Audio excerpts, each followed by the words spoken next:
Alors, on arrive à Bryce Canyon, puis on a décidé d'aller directement au camping pour s'installer tout de suite. Oui, mais on n'a pas de réservation, alors on espère quand même qu'il va y avoir de la place. On est un vendredi soir, mais il fait un beau soleil, sauf qu'il fait très froid. Ouais. Alors, c'est un genre de camping où on s'enregistre soi-même. Alors, on a pris notre petite enveloppe, fait le tour du camping et on s'est trouvé un emplacement. Mais le camping est pas vraiment... on a vu des plus beaux campings que ça. Oui, les emplacements sont petits, sont drôlement faits, puis... Ils sont pas tellement au niveau non plus. Non, pas du tout. Pas du tout. Alors, finalement, on a trouvé un emplacement. Alors, on s'est installé et puis on est allé tout de suite faire la route panoramique qui traverse le parc. Oui, puis c'est très très beau, mais encore là, en s'en allant, là, ici, neigé, il faisait froid. Il ventait. Oui, alors c'était pas agréable, c'est vraiment beau, les paysages sont très très beaux, mais on se dépêchait de prendre des photos pour retourner dans le pick-up pour se réchauffer, parce que c'était vraiment froid, puis c'était pas clair. C'est ça. Alors, on est retourné finalement à la roulotte. On a fait quand même toute la route. On est retourné à la roulotte. Et mais le lendemain matin, on a décidé de packer nos petits et s'en aller. Oui.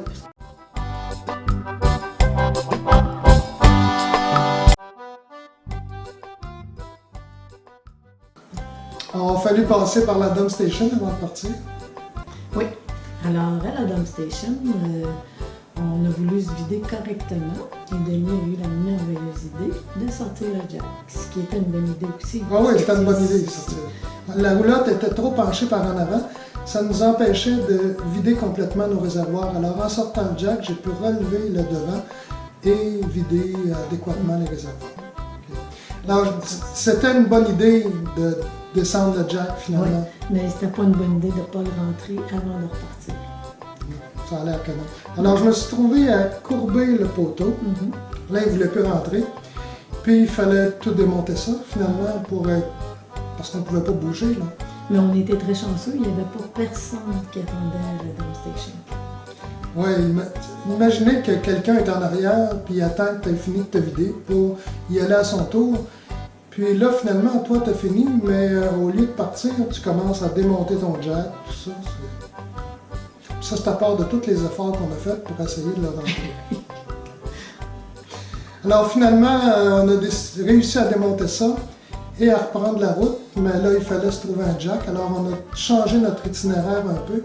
On devrait entrer par l'entrée est de Zion et finalement, le détour par la ville de Saint-Georges pour trouver un concessionnaire nous a amené à entrer par l'entrée sud. Puis c'était quand même urgent d'en trouver un parce qu'on était quand même un vendredi après-midi. Mais on a trouvé un concessionnaire, puis on a été vraiment bien traités par le concessionnaire, comme des VIP, même si on n'était pas des clients réguliers. Oui.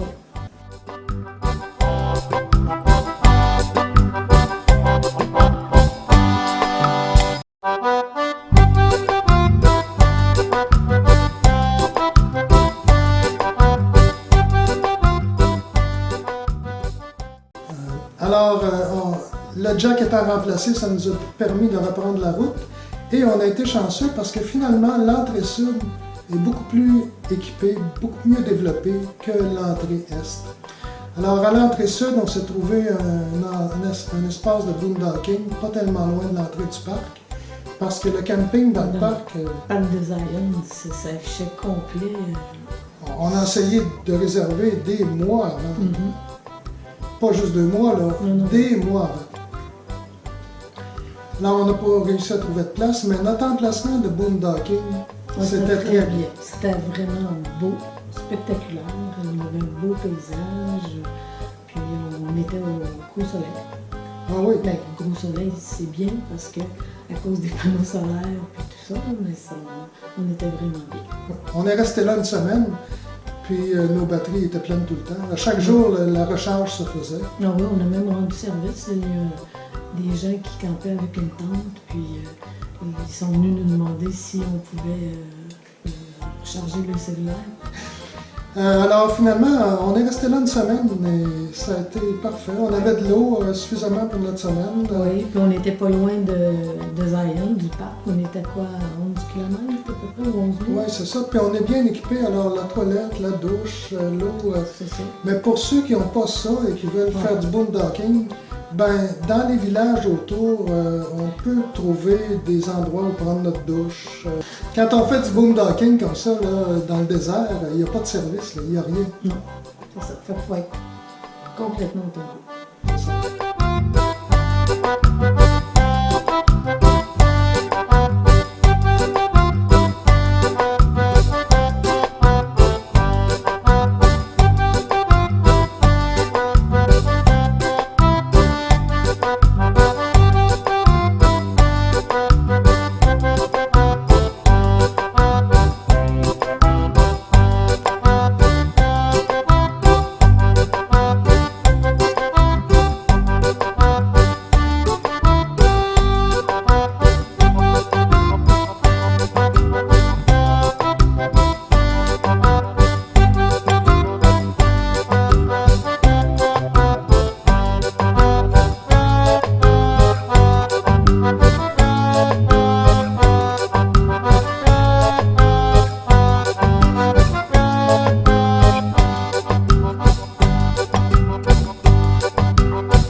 Stationnement, il y a beaucoup de places de stationnement, mais c'est pour en trouver une, le problème.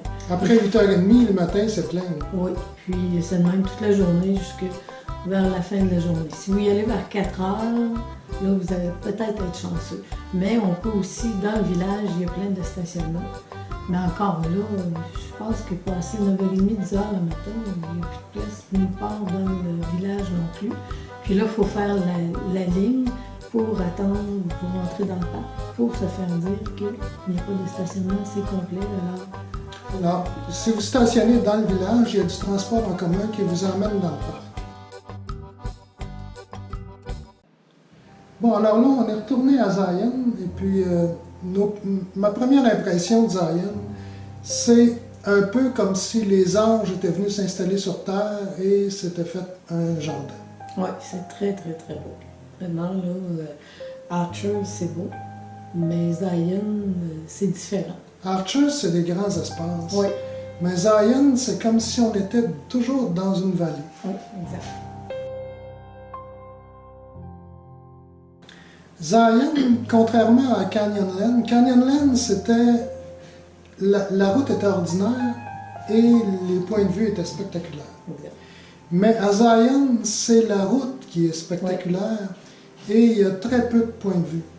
C'est vrai, c'est très beau. Tout de suite en entrant, c'est vraiment magnifique. Là, le paysage, là, c'est vraiment beau.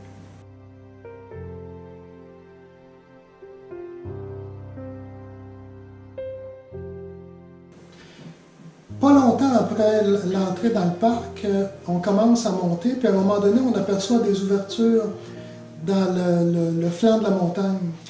Et on se demande à quoi servent ces ouvertures-là. Puis à un moment donné, on arrive à un tunnel.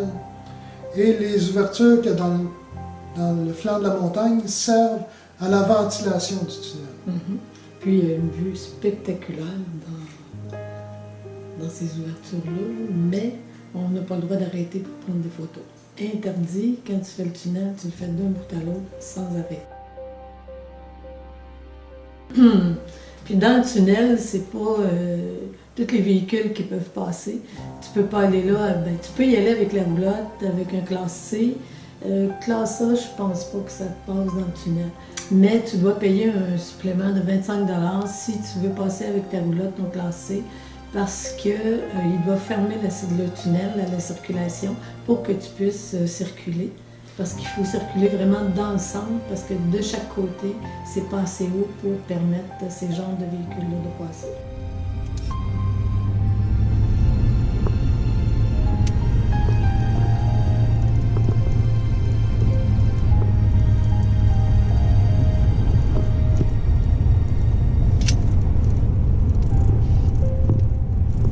Ça va être de mon côté, tu vas les avoir en revenant, les gars, les fenêtres. Là. C'est magnifique.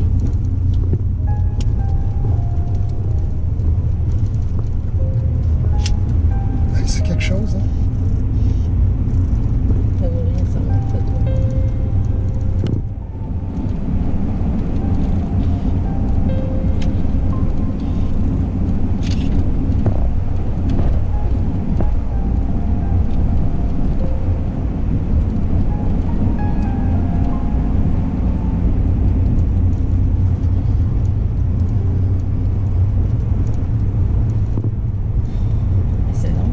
Là.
Alors, trompez-vous pas, le parc de Zion, c'est un des plus beaux en Amérique.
Ça, d'accord. Ah, c'est vraiment...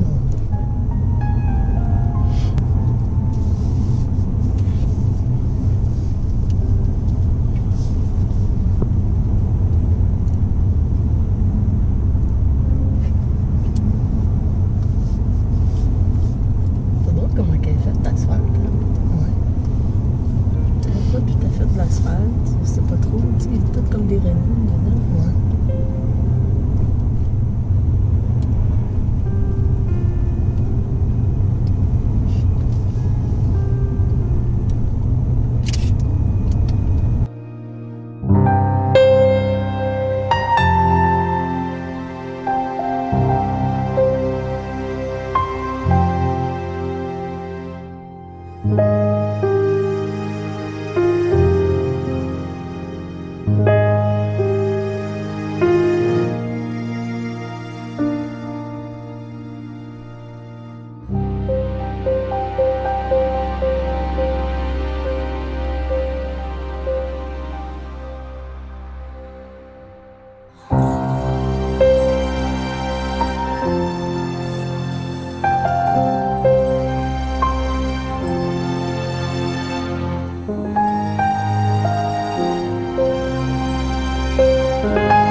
Ça valait la peine de venir ici.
tantôt qu'on montait vers le tunnel, un peu après l'entrée dans le parc, mais je ne vous ai pas montré d'image parce que c'est beaucoup plus beau en revenant, parce qu'on revient par le même chemin.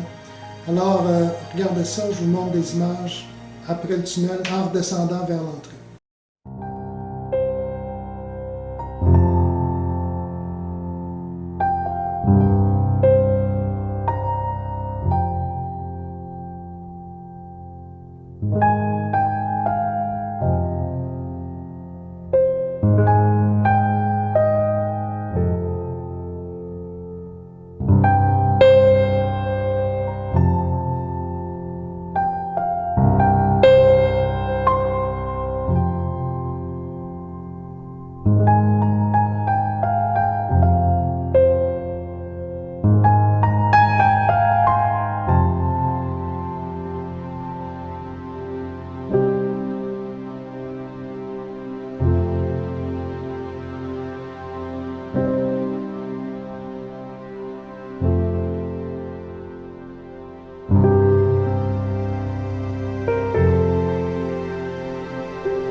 Il faut dire aussi que dans le parc de Zion, il y a une partie du parc qui est complètement fermée à la circulation.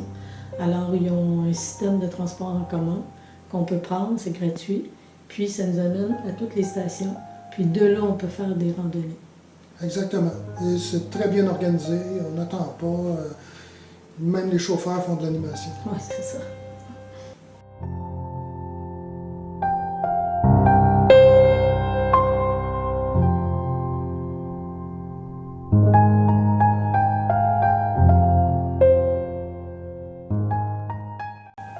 On est retourné encore plusieurs fois dans le parc dans le but de faire des sentiers. Les sentiers sont absolument magnifiques et faciles.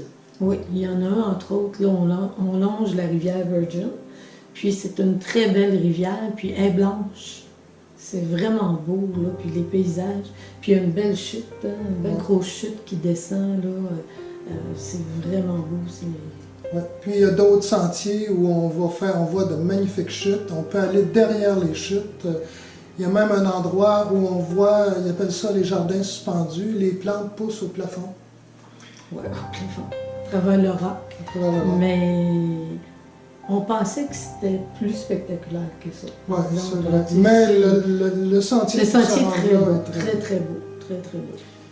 Puis on a des points de vue magnifiques aussi. Oui.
Alors aujourd'hui, c'est le temps de partir. On s'en va vers Salt Lake City. Puis on va faire plusieurs arrêts en s'en allant, puis on vous montre ça dans notre prochaine vidéo.